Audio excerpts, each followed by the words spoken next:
திருப்பூரில் வரி உயர்வை கண்டித்து சுமார் 1,00,000 கடைகள் அடைக்கப்பட்டுள்ளதால் 100 கோடி ரூபாய் அளவிற்கு வருவாய் இழப்பு ஏற்படும் அபாயம் உருவாகியுள்ளது. திருப்பூர் மாநகராட்சியில் சொத்து வரி உயர்வு, குப்பை வரி உயர்வு உள்ளிட்டவற்றை ரத்து செய்ய வேண்டும் என வலியுறுத்தியும், கடை வாடகைகளுக்கு 18% ஜிஎஸ்டி விதிக்கப்பட்டதை கண்டித்தும் இந்த போராட்டம் நடைபெற்று வருகிறது. அனைத்து வணிகர் சங்கங்களும் எதிர்க்கட்சிகளும் இந்த போராட்டத்திற்கு ஆதரவு தெரிவித்துள்ள நிலையில் காலை 6 மணி முதல் மாலை 6 மணி வரை அடையாள கடை அடைப்பு போராட்டம் நடைபெறுகிறது. குறிப்பாக பின்னல் ஆடைகளை ஏற்றுமதி செய்யும் காதர்பேட்டையில் கடைகள் அடைக்கப்பட்டு உள்ளதால் 50 கோடி ரூபாய்க்கு மேல் வர்த்தகம் பாதிக்கப்பட்டு உள்ளது. அதேபோல் வணிக கடைகள் தொடங்கி துணிக்கடைகள், நகைக்கடைகள் என சுமார் 1,00,000 கடைகள் வரை அடைக்கப்பட்டு உள்ளதால் ஒரே நாளில் 100 கோடி ரூபாய் வரை வர்த்தகம் பாதிக்கும் அபாயம் உருவாகியுள்ளது.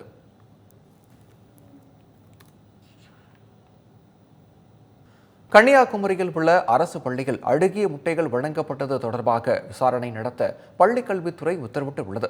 கன்னியாகுமரி மாவட்டம் மேல்புறம் ஊராட்சிக்கு ஒன்றியத்திற்கு உட்பட்ட குடித்துறை நீதிமன்றம் அருகே அரசு நடுநிலைப் பள்ளி உள்ளது. அங்கு மதிய உணவின் போது மாணவர்களுக்கு அழுகிய முட்டை வழங்கப்பட்டதாக குற்றச்சாட்டு எழுந்தது.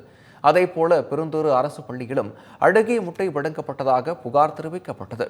இது தொடர்பாக 2 பள்ளிகளிலும் உணவு பாதுகாப்புத்துறை அதிகாரிகள் நடத்திய ஆய்வில் ஏராளமான அழுகிய முட்டைகள் பறிமுதல் செய்யப்பட்டன.